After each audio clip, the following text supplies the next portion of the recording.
ሰላም እንዴት ናችሁ? የዘጠነኛ ክፍል ሂስትሪ ዩኒት 8 ፓርት 4 ላይ እንገኛለን። ፓርት 4 ዌስተርን ስቴትስ የሚል ነገር አለን። ከዚህ ቀደም ስለ ሳውዘርን ስቴት በፓርት 1 2 ኤንድ 3 አይተናል። መለስ ብላችሁ ማየት ትችላላችሁ ማለት ነው። ሶ ዌስተርን ስቴት ላይ የምናገኘው የመጀመሪያው እንግዲህ የኦሮሞ ሞናርኪስ ወይም ደግሞ ደግቢ ስቴትስ ብለን የምንጠራቸውን ነው። ኦኬ ኦሮሞ ሞናርኪስ ደግቢ ስቴትስ ተብለው የሚጠሩ ስቴቶች አሉ ማለት ነው። The Oromo had an egalitarian and republican socio-political organization system is known as the GADA, which is based on age group. እዚህ ጋር እንግዲህ egalitarian ማለት በሰዎች እኩልነት መብት የሚያምን ማለት ነው። ስለዚህ በእኩልነት የሚያምን ሪፐብሊካን የሆነ ሶሾ ፖለቲካል ኦርጋናይዜሽን አላቸው ኦሮሞዎች፣ እሱም ጋዳ ተብሎ ይጠራል። ይህ ጋዳ ትርጉሙ ኤጅ ግሩፕ ማለት ነው። ኤጅ ግሩፕስ ማለት በእድሜ የተደራጁ ማለት ነው። ለምሳሌ ከ1 ዓመት እስከ 8 ዓመት፣ ከ8 እስከ 16፣ ከ16 እስከ 24 ምናምን እያለ በየ8 ዓመቱ የሚከፋፈል ኤጅ ግሩፕ ነው ጋዳ ብለን የምንጠራው ማለት ነው። ሶ የሚተዳደሩበት ኤግላተሪያን ኤንድ ሪፐብሊካን ሶሾ ፖለቲካል ሲስተማቸው ነው ማለት ነው። As discussed earlier, the socio-political organization of the Oromo was based on the Gada system. እንግዲህ ከዚህ ቀደም እንደተመማር ነው ኦሮሞዎች የተዳደሩበት የነበረው ማህበራዊ እና ፖለቲካዊ ድርጅታቸው ማለት እንችላለን ወይም ደግሞ ኦርጋናይዜሽናቸው ጋዳ ሲስተም እንደሆነ አይተናል። However, following their expansion in the Gibi and Wallagga region, the system went under change in the early 19th century. In such a way, the Oromo gradually abandoned the Gada system and began to form a monarchical status in this region. እዚህ ጋር እንግዲህ ከዚህ ቀደም እንዳወራ ነው ማለት ነው ስለ ገዳ ሲስተም ስንመማር ኤክስፓንሽን ከመጀመራቸው በፊት ወይም ደግሞ የኦሮሞ ፖፑሌሽን ሙቭመንት ከመጀመሩ በፊት ጋዳ ሲስተምን በደንብ ይጠቀሙት ነበረ። ነገር ግን ወደ ጊቤ እና ወለጋ ሪጅን ከተስፋፉ በኋላ ወይም ኤክስፓንድ ካደረጉ በኋላ ይህን ሲስተም ቀይረው ወደ ሞናርኪያል ስቴት ሊቀይሩ ይችለዋል ማለት ነው።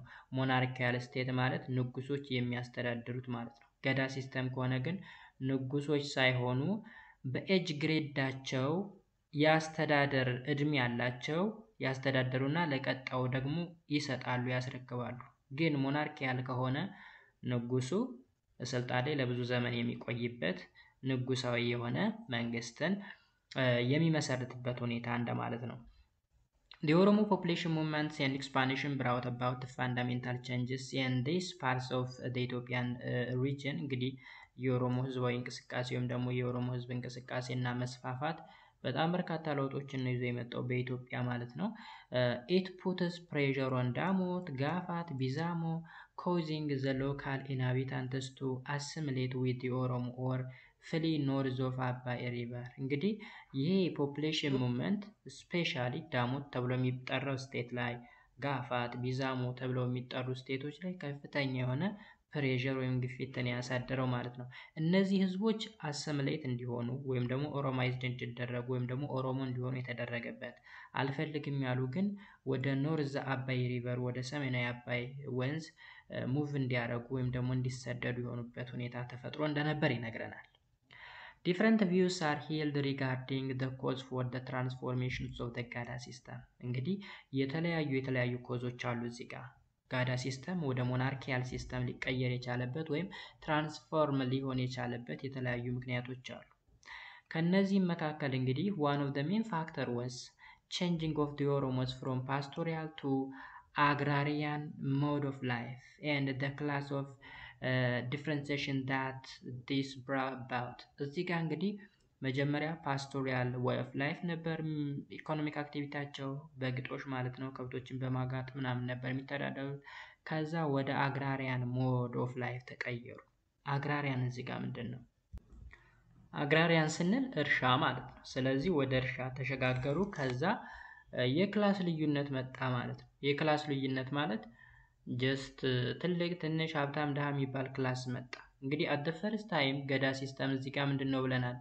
ኤግላተሪያን ነው ብለናል። ኤግላተሪያን ማለት በሰዎች እኩልነት የሚያምን ክላስ የሚባል ነገር የሌለው ብለን ነበረ። እዚህ ጋር ግን ወደ እርሻ ዘርፍ ሲሸጋገሩ ክላስ ዲፈረንሺዬሽን ተፈጠረ ማለት ነው። The continuous war that the Oromo waged during these movements and expansion were another factor. ሌላው ደግሞ ቀጣይነት ያለው ጦርነት ሲያካሂዱ ነበር በሙቭመንታቸው ጊዜ ወይም በመንቀሳቀሳቸው ጊዜ። እንግዲህ ሁለት ዙር እንቅስቃሴ እንደነበራቸው ተናግረናል ወይም ተማምረናል። የመጀመሪያው ዙር ጀስት ዛትማች ከባድ አልነበረም፣ ሰላማዊ የሚባል ከብቶችን ይዘው መንቀሳቀስ መስፋፋት ነበረ።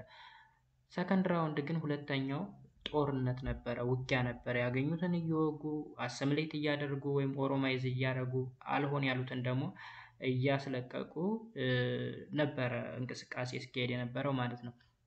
the war I mean yeah the war tended to strengthen the powers of the Abadulla, the war leader in the Gada system, at the expense of the Abba Boko heads of the Oromo society. እንግዲህ እዚህ ጋር ዋር ውስጥ መግባታቸው ተመልከቱ። እዚህ ጋር ኦሮሞ ቦይ ዱሪንግ ዴር ሙቭመንት ኤንድ ኤክስፓንሽን ዌር አናዘር ፋክተር ብለናል። ወይም ደግሞ ወደ ጦርነት መግባታቸው ሌላኛ ፋክተር ነው። በሚስፋፉበት ጊዜ ከፓስቶሪያል ወደ አግራሪያን ሞድ መቀየራቸው ሌላኛ ፋክተር ነው። ሶ ዋር ሊደር የሚባለው እንግዲህ በገዳ ሲስተም አባዱላ የሚባለው ነው። አባዱላ እንግዲህ ጦረኛ ከሆኑ አቅም እንዲሰጠው ፓወርፉል እንዲሆን እያደረገ ይመጣል። ከዛ ፋይናሊ አቅም ካገኘ በኋላ ለምን ንጉስ አልሆንም ብሎ ወደ ሞናርኪያል ስቴት እንዲቀየሩ መንገድ ይከፍታል ማለት ነው። they control land, market and trade routes and used much of the war boots to build up their private army. እንግዲህ እዚህ ጋር የተለያዩ ቦታዎችን ኮንትሮል ማድረግ ወይም መቆጣጠር፣ ገበያ ቦታዎችን፣ ንግድ መስመሮችን መቆጣጠር። ኦኬ ከዛ በጦርነት የዘረፉትን ሀብት ንብረት ደግሞ የፕራይቬት አርሚውን ደግሞ የግል የጦር ኃይል መገንቢያ ምናምን ነገር ያደረጉት ማለት ነው። በዛ ምክንያት ከጋዳ ሲስተም ወደ ሞናርኪያል ሲስተም እንዲቀየር ይሆናል ማለት ነው። ፋይናሊ they were able to gain control over their respective clans and regions and began to assume the title of mote or meaning king ማለት ነው። then ፋይናል እንግዲህ የጦር ኃይላቸው ካደገ፣ ፕራይቬት አርሚያቸው ትልቅ ከሆነ፣ አቅም ያለው ጡንቻ የፈረጠመ ወታደርን መገንባት ከቻሉ ጋዳ ሲስተም የሚለውን ነገር ረስተው የራሳቸውን ሪስፔክቲቭ ክላን ወይም ሪጅን ማስተዳደር ይጀምሩና ራሳቸውን ሞቲ ብለው ይጠራሉ። ሞቲ ማለት ኪንግ ማለት ነው። this evolution towards monarchical power was manifested into a region. The first was the area of the Gibi river, hence they were named Gibi monarchy. እንግዲህ ሁለት ሪጅኖች ላይ ነው በዋናነት የነገር የተፈጠረው ማለት ነው። እንደዚህ ኢቮሉሽኑ ከጋዳ ሲስተም ወደ ሞናርኪያል ፓወር እንዲቀየር ከሆነባቸው ሪጅኖች መካከል ሁለት ናቸው። አንደኛው ጊቤ ሪቨር አካባቢ ወይም የጊቤ ወንዝ አካባቢ ያለ ጊቤ ሞናርኪ ተብሎ የሚጠራ ነው። This process occurred first in the Gibi region in the early 19th century, where 5 small Oromo states, Lumuinaria, Jimma, Guma, Gomma, ጌራ ኢመርጅድ። እዚህ ጋር እንግዲህ በ19ኛው መቶ ክፍለ ዘመን 5 ስሞል ኦሮሞ ስቴት የሚባሉት ጊቢ ሪጅን ወይም ደግሞ የጊቢ ወንዝ አካባቢ ያሉ ስቴቶችን ያጠቃልላል። የመጀመሪያው ማለት ነው። እነማን ናቸው? ሊሙናሪያ፣ ጅማ፣ ጉማ፣ ጎማ ኤንድ ጌራ ተብለው የሚጠሩ ማለት ነው። The same process was repeated in Wallagga later in that century, where the ለቃ ነቀምት እና ቃርቀለም were formed. እዚህ ጋር እንግዲህ ሁለት ግሩፖች ናቸው ያልናቸው። this evolution toward the monarchical power was manifested into regions ስንል አንደኛው ጊቢ ሪጅን አካባቢ ያሉ ስቴቶችን ነው ብለናል። 5 ስቴቶች ናቸው። እነሱም ሊሙናሪያ፣ ጅማ፣ ጉማ፣ ጎማ እና ጌራ። ሁለተኛው ደግሞ ወለጋ ላይ ያለው ወለጋ ላይ ነቃ ነቀምትና ነቃ ቀለም ላይ ካስታወሳችሁ ምን ብለናል? በዋናነት የት ጋ ነው? እዚህ ጋ however following their expansion in the Gibe and Wallagga region the system went under change in the early 19th century. ወደ ጊቢ እና ወደ ወለጋ ኤክስፓንድ ሲያደርጉ ነው ነገሩ ላይ እየተቀየረ የመጣው ብለናል። ስለዚህ የጊቢ 5 ስቴቶች፣ የወለጋ ደግሞ 2 ስቴቶች፣ ነቃ ቀለምና ነቃ ነቀምት የጊቢ ናቸው። ማን ነው? የወለጋ። የጊቢ ግን ሊሙናሪያ፣ ጎማ፣ ጉማ፣ ጌራ፣ ጅማ ብለን የምንጠራቸው ማለት ነው። ኦኬ ሊሙናሪያ was the earliest ጊቢ ስቴት። እንግዲህ ሊሙናሪያ የጥንት ነች ከአምስቶቹ ሁሉ ማለት ነው። ኢናሪያ የምትባል ራሷን የቻለች ስቴት ነበረች። ኦሮሞዎች ከያዟት በኋላ ነው ሊሙ ኢናሪያ የሊሙ ኦሮሞዎች ከያዟት በኋላ ነው ሊሙናሪያ የሚባል ስያሜ የምትሰጣት። ኤኒዌይስ የጥንቷ ነች ማለት ነው ከአምስቶቹ። ኢትስ ሴንተር ወዝ ሳቃ። ሳቃ እንግዲህ ካፒታል ወይም መነሻዋ ነው። This state was established on the territories of the old states of Inaria። አያችሁ ኢናሪያ ነበረች መጀመሪያ፣ ከዛ ስትወረር ወይም ስትያዝ ነው ሊሙ ኢናሪያ የሚባል ስያሜ የተሰጣት። ሶ ኦልድ ስቴቷ የሊሙ ኢናሪያ ኦልድ ስቴቷ ኢናሪያ ነበረ። Its strategic location in the region enabled it to control the long-distance trade routes that linked the region with the north. As a result, it became strongest status in the region during the first half of the 9th century. እንግዲህ ያለችበት ሊሙናሪያ ያለችበት ቦታ የሎንግ ዲስታንስ ትሬድ ሩትን ወይም ደግሞ የረጅም የርቀት ንግድ መስመርን ለመቆጣጠር የሚያስችል ቦታ ላይ ወይም ስትራቴጂክ ቦታ ላይ ነበር ያለችው። ስፔሻሊ ከኖርዝ ጋር የሚያገናኘው ማለት ነው። በዚህ ምክንያት እንግዲህ ስትሮንገስት ልትሆን ይችላለች ቢኮዝ የንግድ መስመሩን ስለተቆጣጠረች the strongest state in the region ልትሆን ትችላለች። መቼ? in the first half of the 19th century ማለት ነው። ስለማን ነው እያወራን ያለ ነው? ስለ ሊሙናሪያ ነው እያወራን ያለ ነው። the strongest rulers of ሊሙናሪያ was አባ ባጊቦ ተብሎ ይጠራል፣ ወይም ኢብሳ ተብሎ ይጠራል። የሊሙናሪያ ስትሮንገስት የሚባለው ወይም ጠንካራው መሪ አባ ባጊቦ ወይም ደግሞ ኢብሳ ያስተዳደረውም ከ1825 እስከ 61 ድረስ ማለት ነው። which marked the peak of ሊሙናሪያስ ascendancy። ስለዚህ ይሄ አባ ባጊቦ ወይም ደግሞ ኢብሳ ተብሎ የሚጠራው መሪ በነበረበት ጊዜ ሊሙናሪያ ትልቅ ደረጃ ደርሳ የነበረችበት ወይም ደግሞ ስመገናና ሆና የነበረችበት ጊዜ ነው ማለት ነው። አባ ባጊቦ the leader of ሊሙናሪያ እዚህ ጋር እንደምታዩት በስዕሉ ማለት ነው። this man is አባ ባጊቦ ወይም ደግሞ ኢብሳ ተብሎ የሚጠራው ነው ማለት ነው። ሁለተኛዋ ላይ ስንመጣ ደግሞ the second state ጊቢ ስቴት ደግሞ ጅማ ነች። ጅማ it was stronger than ሊሙናሪያ and other ጊቢ states since the middle of the 19th century። ኦኬ ከሊሙናሪያ በጣም ጠንካራ ነች እንግዲህ ጅማ the stronger than ሊሙናሪያ and other ጊቢ state since the middle of the 19th century. It becomes popular under ሳና ኦር አባ ጅፋር the first። በጣም ጠንካራ የሆነችው ደግሞ ጅማ በአባ ጅፋር ዘመነ መንግስት እንደነበረ ይነገራል። አባ ጅፋር ከ1830 እስከ 55 ነው ያስተዳደረ። ጅማ named after the founder of አባ ጅፋር the first። ስሟን የሚያገኘችው እንግዲህ አባ ጅፋር the first ከነገሰ በኋላ ወይም ከመስራቿ ጋር የተያያዘ ነገር አለው ማለት ነው የጅማ ስያሜ። It emerged in the southwest Ethiopia in the 18th and 19th century። ኦኬ ጅማ የምትባለው እንግዲህ ስቴት የተፈጠረችው በ18ኛው እና በ19ኛው መቶ ክፍለ ዘመን በደቡብ ምዕራባዊ የኢትዮጵያ ክፍል እንደሆነ ይነገራል። The state of ጅማ depended on ideological supports of Islam and commercial prosperity from coffee and slave trade። ኦኬ የጅማ ስቴት እንግዲህ ዲፐንድ የሆነው ወይም ደግሞ የሚተዳደረው ማለት እንችላለን። አንደኛ የሚተዳደረው በእስላሚክ አይዲዮሎጂ ነው ወይም ደግሞ እስላማዊ አስተሳሰብ ያላቸው ናቸው። ከዛ በተጨማሪ ደግሞ በኮመርሻል ፕሮስፔሪቲ ያምናሉ ወይም ደግሞ በንግድ መበልጸግ እንደሚችሉ ስፔሻሊ ከኮፊ እና ከባሪያ ንግድ በሚያገኙት ገንዘብ ማደግ የሚችሉበት ሁኔታ ተፈጥሮ እንደነበረ ይነግረናል። ጅማ ሰክሰስ ሪዛልትድ ኢን ኢትስ ሱፐርማሲ ኢን ዘ ሰከንድ ሃፍስ ኦፍ ዘ 19th ሴንቸሪ። እንግዲህ ጅማ ሰክሰስ የሆነችው ወይም ስኬታማ የሆነችው በ19ኛው መቶ ክፍለ ዘመን ሁለተኛ አጋማሽ ላይ ትልቁና ነበረ ማለት ነው። ሶ እዚህ ጋር የምናየው የጅማ ፓሌስ ነው ወይም የጅማ ቤተ መንግስት ነው። the palace of አባ ጅፋር of ጅማ የአባ ጅፋር ቤተ መንግስት ላይ ጅማ ላይ ማለት ነው። ሌላው ጉማ the state of ጉማ emerged in the first decades of the 19th century። መቼ? በ19ኛው መቶ ክፍለ ዘመን የመጀመሪያው 10 ዓመታት ማለት ነው። the first decade of the 19th century ማለት በ1810 አካባቢ እንደማለት ነው። it becomes an important status in 1820። ኦኬ በጣም ኢምፖርታንት ስቴት የሆነችው ከተመሰረተች ከ10 ዓመት በኋላ ወይም በ1820 የተመሰረተችው በ1810 ነው። the first decade ማለት 1810 ስለሆነ its political importance grew up under its stronger ruler ኦንቾ ጁልቻ። የጉማ ዋና መሪ ወይም ፌመስ የሚባለው መሪዋ ማን ነው? ኦንቾ ጁልቻ ነው። ኦንቾ ጁልቻ እንግዲህ ስትሮንገር ሩለር ወይም በጣም ጠንካራ የሚባል መሪ ነው። He involved Goma in a successive war against the neighboring state. Goma was the earliest Gibi states to accept Islam.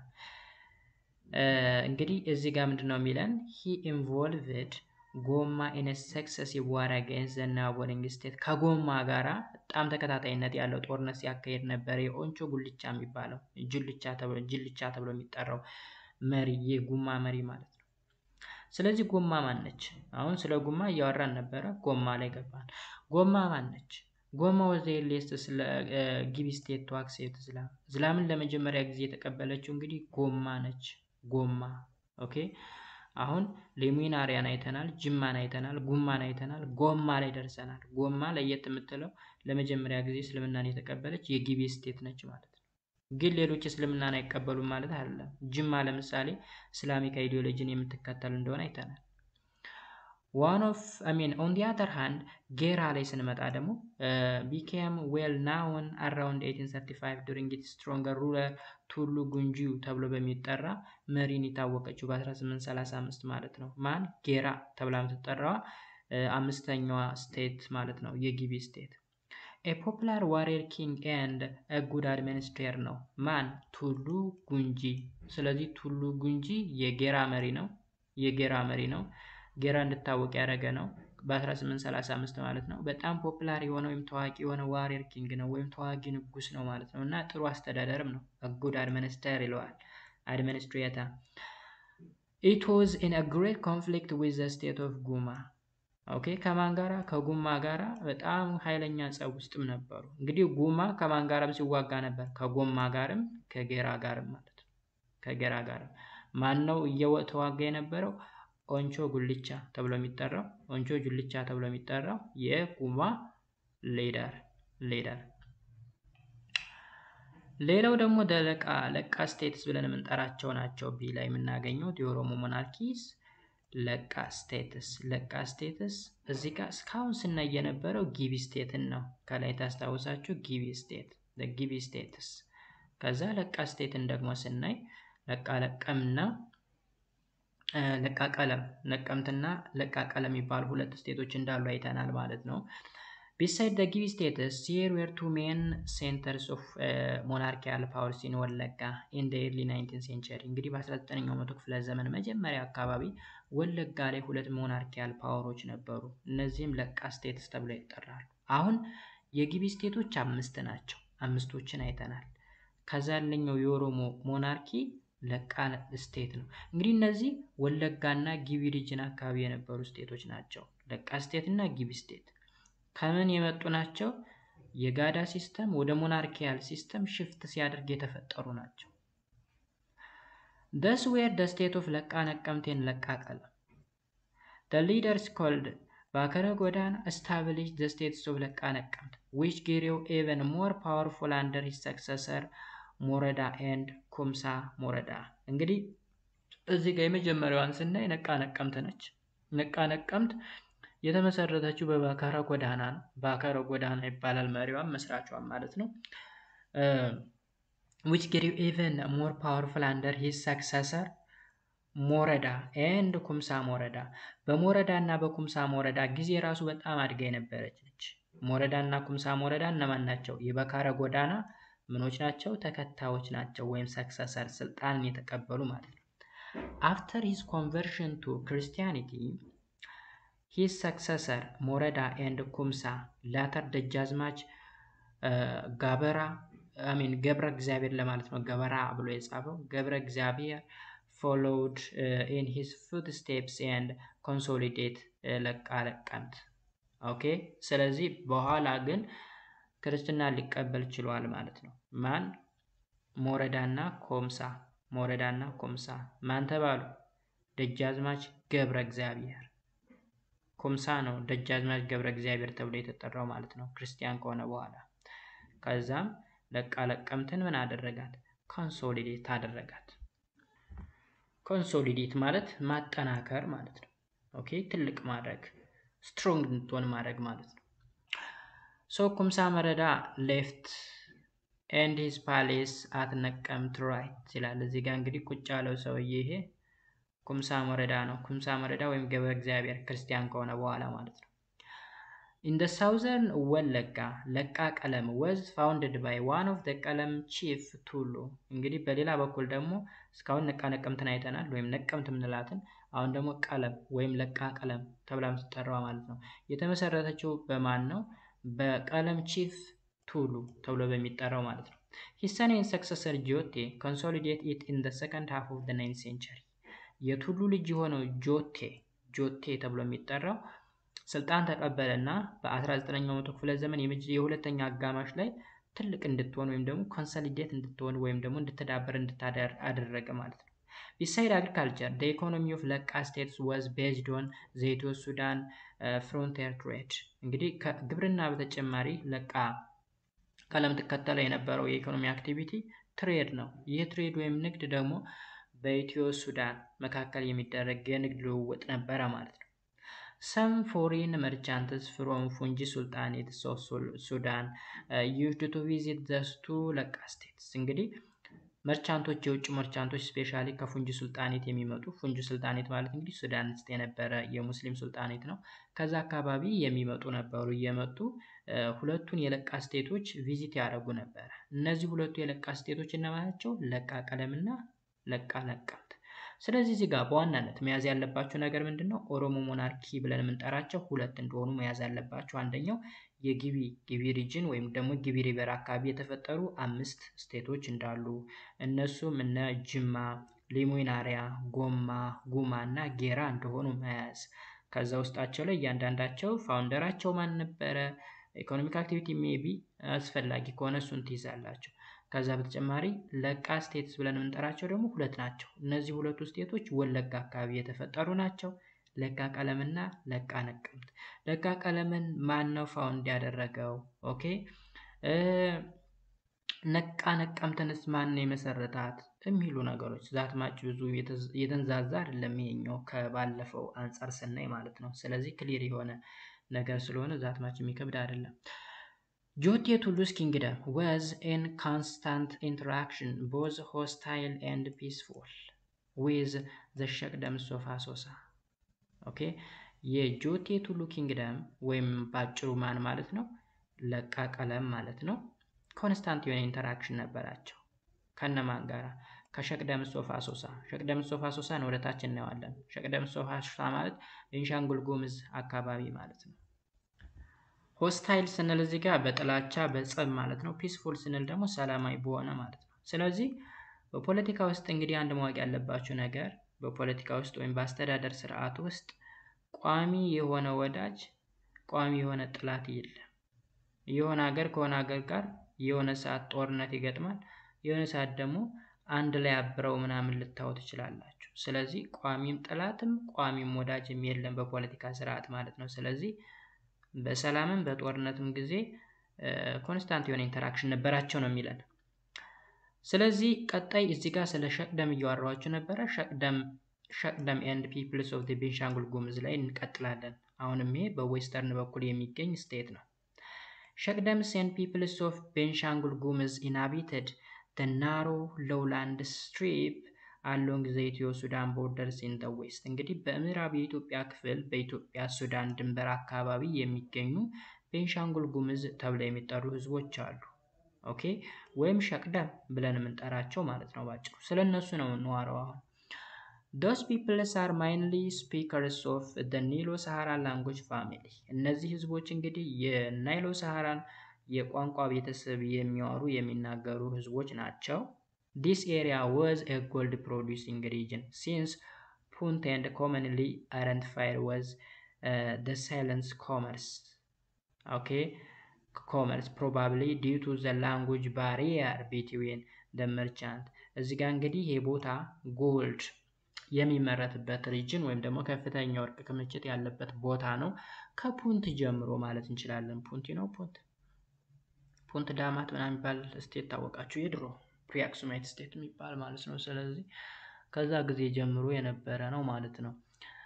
ጉሙዝ ሶሳይቲ ፕራክቲስ ሽፍቲንግ ካልቲቬሽን አስ ኤ ቺፍ ሰብሲስታንስ ስትራቴጂ ኦን ኤ ስሞል ስኬል ኢን ዘ ፕሪ-19th ሴንቹሪ። እንግዲህ ኢኮኖሚክ አክቲቪቲያቸውን ስናይ እንግዲህ ሽፍቲንግ ካልቲቬሽን ነው የሚጠቀሙት ማለት ነው። ሲምፕሊ ግብርና ነው፣ ሌላ ነገር አይደለም። The Gums used a slash and burn agriculture not only as a system of farming but also as a natural resource management system. ምን አይነት የአስተራረስ ዘዴን ወይም የግብርና ዘዴን ይጠቀማሉ? ስላሽ ኤንድ በርን የሚባል ማለት ነው። ስላሽ ኤንድ በርን ማለት እንግዲህ የአግሪካልቸራል ሲስተም ወይም ሜቶዶሎጂ ነው ማለት እንችላለን። ጀስት ለምሳሌ የሆነ እህል ይመረትና ይታጨድና እግር ምናምን ይኖረዋል። እሱን ነገር መቁረጥ ከዛ ማቃጠል አይነት ነገር ነው። ስለዚህ እዚህ ጋር አለ ዲቴይሉ ማለት ነው። ስላሽ ኤንድ በርን አግሪካልቸር ሃዝ ኤ ሎንግ ሂስትሪ ዛት አፒርድ ዱሪንግ ዘ ኒዮሊቲክ ፔሪድ ኤንድ ግራጁዋሊ ኤክስፓንድድ ኢንቱ ዲፈረንት ፓርትስ ኦፍ ዘ ወርልድ። እንግዲህ ከኒዮሊቲክ ፔሪድ ጀምሮ ኒዮሊቲክ የሚባል ፔሪድ ነበረ፣ በጥንቱ ጊዜ የነበረ ጥንታዊ ፔሪድ ነው ወይም ጊዜ ነው። ከዛ ጊዜ የነበረ እና በተለያዩ የዓለም ክፍል የተስፋፋ ሲስተም ነው ማለት ነው ባጭሩ።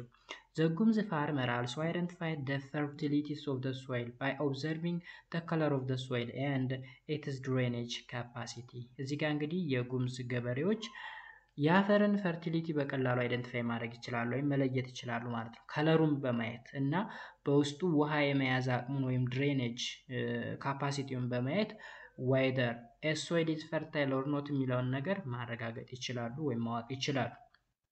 The Gums had a positive attitude towards the forest in their surrounding. Okay, ጉምዞች እንግዲህ ለደን ያላቸው አስተሳሰብ ወይም ደግሞ አመለካከት ፖዚቲቭ ወይም አዎንታዊ ነው ማለት ነው በአካባቢያቸው። The Gums natural resource management was tied to their belief system. They believed that natural resources are the best gifts of ያማ the supreme duty. እንግዲህ ናቹራል ሪሶርሶችን ስፔሻሊ ደኖችን ማለት ነው የያማ አሪፍ ስጦታዎች ናቸው ብለው ያምናሉ። ያማ ማለት ሱፕሪም ዲዩቲ ወይም ደግሞ አምላካቸው ነው ብለን ማሰብ እንችላለን።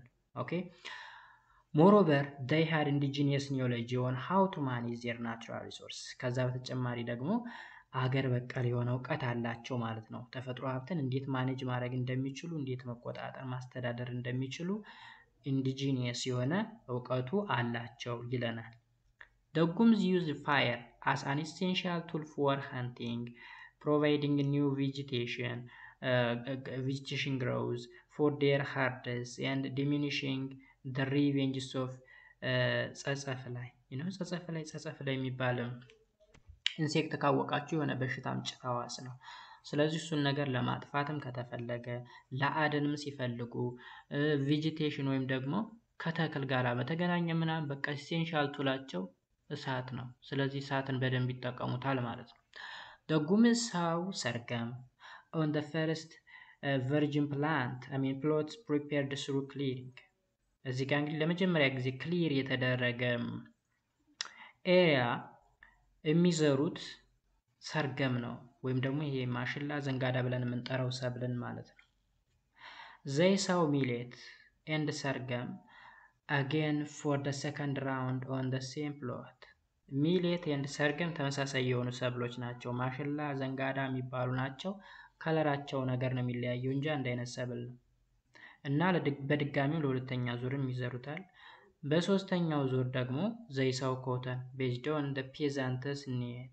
ቀጣይ ጥጥ ይዘራሉ ይለናል። Gums do not cultivate a single plot more than 3 times. Thus, after the third rounds of cultivation, this plot is left to become fallow for regeneration of the forest. አያችሁ ምንድን እንደሚያደርጉት? እስከ ሶስተኛ ዙር ድረስ ይዘሩታል ማለት ነው። የሆነ መሬት just like cut and burn ስላሽ ኤንድ በርን አድርገው የሆነ ነገር ጫካም ሊሆን ይችላል ቆርጠው ምን ብለው ያጸዱና ክሊር አድርገው ይዘሩታል። ፈርስት ራውንድ አለ፣ ሰከንድ ራውንድ፣ ሰርድ ራውንድ። ከሰርድ ራውንድ በኋላ ይተውታል። ፋሎው ማለት ሆን ተብሎ የተተወ ያልተዘራ የእርሻ ቦታ ማለት ነው ፋሎው ስንል። ከዛ በኋላ ፎሬስት ሪጀነሬት እንዲያደርጉ ደግሞ ወይም ወደ ፎሬስትነት እንዲቀየር ይተውታል ማለት ነው። ስለዚህ የሆነም ቦታ ክሊር ያደርጋሉ፣ ይዘሩታል እስከ 3 ዙር ድረስ። ከ3 ዙር በኋላ ደን እንዲሆን ይተውታል ማለት ነው። The Shinasha were one of the groups of Gonga people who established a powerful kingdoms in the southwestern Ethiopia before the 16th century. እንግዲህ ከ19ኛው መቶ ክፍለ ዘመን በፊት የጎንጋ ፒፕል ተብለው የሚጠሩት ሽናሻዎች ወይም ከጎንጋ ፒፕል ውስጥ የሚመደቡ ሽናሻዎች የራሳቸውን የሆነ ኪንግደም በደቡባዊ ምዕራብ ኢትዮጵያ መስርተው እንደነበር ይነግረናል። However, demographic and political pressure since the 16th century pushed them further to the west to the territory they occupied at present.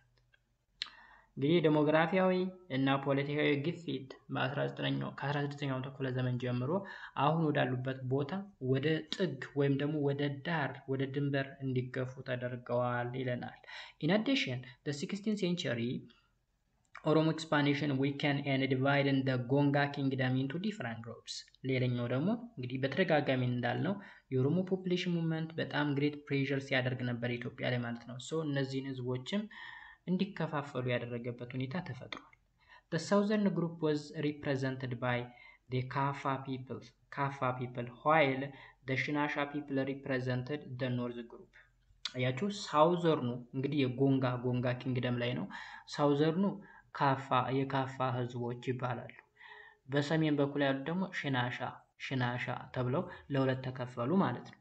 The Gonga people lived along the sides of the Blue Nile, extending up to the Ethiopian escarpment long before the reigns of Sicinius 1607 up to 1632 ድረስ ያስተዳደረን ሲሲኒዮስ።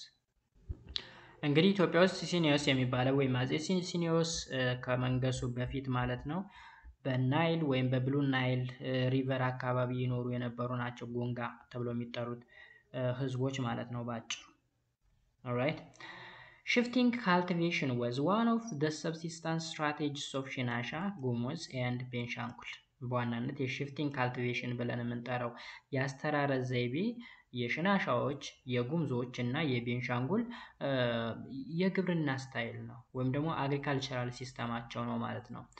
The Shinasha shifting cultivation was based on cooperative labor work coordinated and led by the community leader is known as Dawa Nasho. ኦኬ እነዚህ እንግዲህ ሽናሻ ላይ ያሉ ሽፍቲንግ ካልቲቬሽን የሚሰሩ ሰዎች በጋራ በህብረት ነው የሚሰሩ። ኮኦፕሬቲቭ ላቦር ወርክ ይለዋል እሱን። ሶ የኮሚኒቲ ሊደር አላቸው እሱም ዳዋ ናሾ ተብሎ ይጠራል። ስለዚህ በዚህ ሰው አስተባባሪነት ወይም መሪነት በጋራ ሆነው ኮኦፕሬቲቭ በሆነ ወይ ሽፍቲንግ ካልቲቬሽን ያካሄዳሉ ማለት ነው። ሽፍቲንግ ካልቲቬሽንን ክሊር ላድርግላችሁ እዚህ ጋር። ሽፍቲንግ ካልቲቬሽን is also known as slash and burn agriculture ተብሎ ነው የሚጠራው። It's a farming method where land is cleared, cultivated for a few years and then abandoned to allow natural vegetation to grow back. ሽፍቲንግ ካልቲቬሽን ስንል እንግዲህ ለሆነ ጊዜ ለእርሻ ያገለግልና ሰብል እንዲመረት ይደረጋል። ስፔሻሊ እዚህ ጋር ቅድም ላይ ባየነው መሰረት ቤንሻንጉል አካባቢ ወይም ሽናሻዎች ማለት እንችላለን ለሶስት ጊዜ ፈርስት ራውንድ ሰከንድ ራውንድ እና ሰርድ ራውንድ ጊዜ ምን ያደርጉ ነበረ ይዘሩትና ከዛ በኋላ ፋሎ እንዲሆን ወይም ደግሞ የተተወ እርሻ እንዳይሆን የተተወ ናቹራል ቬጂቴሽኖች እንዲበቅሉበት ወይም ደግሞ ፎሬስት እንዲሆን መተው እሱ ሽፍቲንግ ካልቲቬሽን ይባላል። ስለዚህ የሆነ ጊዜ ለእርሻ ያደረጉትና 3 ዙር አካባቢ ከተጠቀሙበት በኋላ እንደገና ደን እንዲሆን ከዛ ሌላውን ደን ደግሞ ክሊር ያደረጉና ይዘሩታል። 3 ዙር አካባቢ ከተጠቀሙ በኋላ መልሶ ደን እንዲሆን ይተውታል። እሱ shifting cultivation ብለን ነው የምንጠራው። Shinasha followed a similar shifting plot and crop rotation pattern with the Gums. After the third round cultivation on a single plot, they left fallow. fallow ምንድነው ብያቸዋለሁ?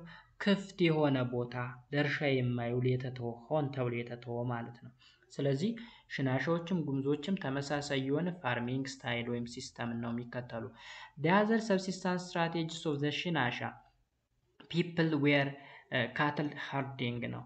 ሌላው ደግሞ ሽናሻዎች የሚታወቁት ምንድነው? ከብት ማርባት ነው።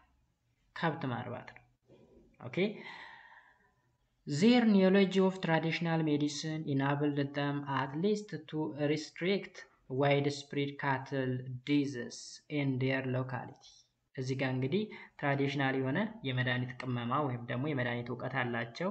ይሄ ምን ረድቷቸዋል መሰላችሁ? የቀንድ ከብቶቻቸው በሽታ እንዳይዛቸው ወይም ደግሞ ከዋይልድ ስፕሪድ በሽታ ለመከላከል ይረዳቸዋል። thus they possess a large numbers of cattle ስለዚህ በዚህ ምክንያት በርካታ ከብቶች እንዲኖራቸው ሆነዋል ማለት ነው። ቢኮዝ ብዙ ጊዜ ከብቶች በበሽታ የሚጠቁ ከሆነ ብዙ ከብት ማርባት አይቻልም። አይታችሁ ከሆነ ዶሮ የሚያረቡ ሰዎች ብዙ ጊዜ ኪሳራ ውስጥ የሚገቡት ለምንድን ነው? የዶሮ በሽታ ይመጣና ሙሉ በሙሉ ይጠፋሉ ማለት ነው። ከብቶች ላይም በተመሳሳይ። ስለዚህ መድኃኒት አዋቂዎች ናቸው። ኢንዲጂነስ ኖሌጅ ወይም ትራዲሽናል የሆነ የሜዲሲን እውቀት አላቸው ማለት ነው።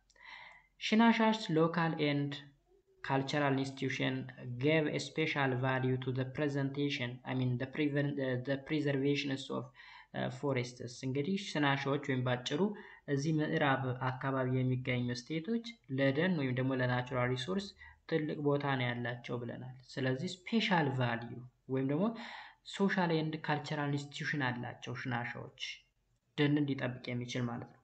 ካቲንግ ትሪስ ፍሮም ሰች ሪዘርቭድ ፎሬስት was forbidden in ሽናሻ ካልቸር። በሽናሻ ባህል እንግዲህ ዛፎችን መቁረጥ በባህል የተወገዘ ነው፣ የተከለከለ ነው ማለት ነው። Hence Shinasha had a culture that suited the physical environment. They had the traditions of preserving their local environment. ስለዚህ አካባቢያቸውን የመጠበቅ ባህል አላቸው ማለት ነው። ባህል አላቸው። ሌላው ቤንሻንጉል ላይ ስንመጣ ደግሞ the Benishangul people lived in the Benishangul Gumuz along the borders of the Ethiopia and the Sudan. በኢትዮጵያ ሱዳን ድንበር አካባቢ የሚገኙ ናቸው ቤንሻንጉል ጉሙዝ ብለን የምንጠራቸው ማለት ነው። the Benishangul peoples are mixed farmers involved in the livestock raising, trade, beekeeping and coffee cultivation. their staple food is ሰርገም። እንግዲህ ቤንሻንጉል ጉሙዝ የሚተዳደሩት በምንድን ነው ካል በሚክስድ ፋርመር ወይም ሚክስድ ፋርሚንግ ነው። ይህም ማለት ሊቭስቶክ ራይዚንግ አለ፣ እንስሳቶችን ማርባት ማለት ነው። ትሬድ አለ፣ ንግድ ማለት ነው። ቢኪፒንግ ወይም ደግሞ ንብ ማነብ ወይም ደግሞ ንብ ማርባትም አለ። ከዛ በተጨማሪ ደግሞ ኮፊ ወይም የቡና ምርትም አላቸው። ስታፕል ፉዳቸው ግን ዋና የሰብል ምርታቸው ደግሞ ሰርገም ወይም ማሽላ ዘንጋዳ ብለን የምንጠራው ማሽላ ማለት ነው ባጭሩ። The people of Benishangul Gumuz had organized their local administrative system. Based on their kinship line, they were led by their own chief and local elderly council. እንግዲህ ራሳቸውን የቻሉ ሎካል አድሚኒስትሬቲቭ ሲስተም ያላቸው ናቸው ቤንሻንጉል ጉሙዝ የምንላቸው ማለት ነው። በዋናነት የሚተዳደሩ በሎካል ኤልደርሊ ካውንስል ወይም ደግሞ በአካባቢው የሚገኝ የሽማግሌዎች ምክር ቤት አለ ማለት ነው። በእነሱ የሚመሩ መሆኑን ይነግረናል። The peoples of Benishangul Gumuz were indigenous religious followers in the early period. ሃይማኖታቸውን ስናይ ደግሞ ኢንዲጂኒየስ የሆነ ወይም ሀገር በቀል የሆነ ሃይማኖት አላቸው፣ ተከታይም አለው ማለት ነው። ስፔሻሊ በጥንቱ ጊዜ ወይም ደግሞ በኤርሊ ፒሪየድ። Islam was introduced as the result of the frontier trade and cultural relation with Sudan. እንግዲህ ከሱዳኖች ጋር ባላቸው ጥብቅ ግንኙነት ወይም ደግሞ ካልቸራል ሪሌሽን እና ንግድ ማለት ነው እስልምና ሊቀበሉ ችለዋል። ስለዚህ ቤንሻንጉል ጉሙዝ ላይ ብዙ ሙስሊም አለ ማለት ነው። that indicates ከሱዳኖች ጋር ያላቸውን ሪሌሽን ያመላክታል። However, the southwestern remained of paramount economic importance to the central highland. The people of Benishangul Gumuz used a unique musical instrument is known as zumbara. ቤንሻንጉል ጉሙዝ የሚጠቀሙት ዩኒክ የሆነ የሙዚቃ መሳሪያ ምን ተብሎ ይጠራል? ዙምባራ። ዙምባራ ዙምባራ ዙምባ ዙምባ የሚል ሙዚቃ ካወቃችሁ ሜቢ ይሄ ዙምባራ ተብሎ ነው የሚጠራው። ይሄ መሳሪያ ዙምባራ ባህላዊ የሙዚቃ መሳሪያቸው ነው፣ የዙምባራዎች ማለት ነው። Peoples of Benishangul Gumuz were the main agents of the frontier trade and cultural relation between the Ethiopian interior and the neighboring due to the continuous interaction between the local Benishangul Gumuz and the Arabic speaking merchant. እንግዲህ እዚህ ጋር ቤንሻንጉል ጉሙዞች ሜን ኤጀንት ናቸው። ሜን ኤጀንት የምን የፍሮንቲር ትሬድ። ፍሮንቲር ትሬድ ማለት እዚህ ጋር ማለት መሰላችሁ ጋይስ፣ ፍሮንቲር ትሬድ ማለት በአንድ ሀገር ክልል እና በሌላ ሀገር መካከል የሚደረግ ማለት። ለምሳሌ እነዚህ ቤንሻንጉሎች እንግዲህ ኢትዮጵያ ውስጥ ሆነው ሳለ ከሱዳን ጋራ ግን የንግድ ግንኙነት አላቸው። ዛቲስ ፍሮንቲር ትሬድ ብለን እንጠራለን። ከዛ በተጨማሪ ደግሞ ካልቸራል ሪሌሽንም አላቸው ማለት ነው። በዋናነት ከማን ጋራ? ከአረቢክ ስፒኪንግ መርቻንቶች ጋር ማለት ነው። ሜቢ እነዚህ የአረብ መርቻንቶች ሊሆኑ ይችላሉ፣ ወይም ደግሞ ሱዳኖች አረብኛ ያወራሉ። The Muslim states of Asosa, Benshangul, Kumasha were formed ቤንሻንጉል ጉሙዝ። አያችሁ እነዚህ አሶሳ፣ ቤንሻንጉል እና ኮማሻ የሚባሉት ሶስቱ በአንድ ላይ ሆነው ቤንሻንጉል ጉሙዝ የሚባለውን ይፈጥራሉ። አሁን ላይ ቤንሻንጉል ጉሙዝ ክልል ነው። Because of the immense gold deposits of the region, the Shakdam became target for the Egyptian in the 1820s and Sudan's Mahandist penetration in 1880s. በዋናነት ይህ ሪጅን እንግዲህ በወርቅ የበለጸገ ስለሆነ ግብጾችና ሱዳኖች ጀስት ታርጌት ያደረጓቸው ነበረ። ለምሳሌ የሱዳን መሐንዲስቶች በ1880ዎቹ ወደ ኢትዮጵያ ለመግባት በዛ በኩል ብለው ነበር የሚገቡት። ግብፃውያኖችን በ1820ዎቹ ለመግባት በዛው መንገድ ይገቡ ነበረ። ለምን ካል የአካባቢ ወርቅ በከፍተኛ ሁኔታ የተከማቸበት ቦታ እንደሆነ ይታመናል። Nevertheless, the Shakdamis defended their independence and territory of Ethiopia as well. ኦኬ ነገር ግን እነዚህ ሸቅደም እዚህ ጋር ስንዘረዝራቸው የነበሩ ናቸው። እነዚህ ሸቅደሞች እንግዲህ ራሳቸውንም ቴሪቶሪያቸውንም ወይም የኢትዮጵያን ቴሪቶሪ ሲጠብቁ የነበሩ እየጠበቁም ያሉ እንደሆነ ይነግረናል ማለት ነው። ሌላው ሎካል ቺፍስ ኦፍ ዘ ጋምቤላ ፒፕል ነው። ሶ የጋምቤላው ደግሞ እዚህ በዌስተርን ላይ የመጨረሻው ክፍል ይሆናል ማለት ነው። ከዛ ወደ ኢስተርን እናልፋለን። The people in Gambela includes Enwa, Nur, Majangar, ማጀንግ ማለት ነው። ማጀንግ ሜቢ ማጃንጋር ለማለት ሊሆን ይችላል። ማጀንጋር ነው ማውቀው እኔ። ኮማ ኦፑዋ ተብሎ የሚጠሩ ክላኖች አሉ ማለት ነው። የት ላይ? ጋምቤላ ላይ። The history of Gambela's people was influenced by the broad regional development. እዚህ ጋር ጋምቤላ የምንለውም አሁንም በኢትዮ ሱዳን ቦርደር ላይ የሚገኙ ናቸው። ልክ እንደ ቤንሻንጉል ጉሙዝ ማለት ነው። Right?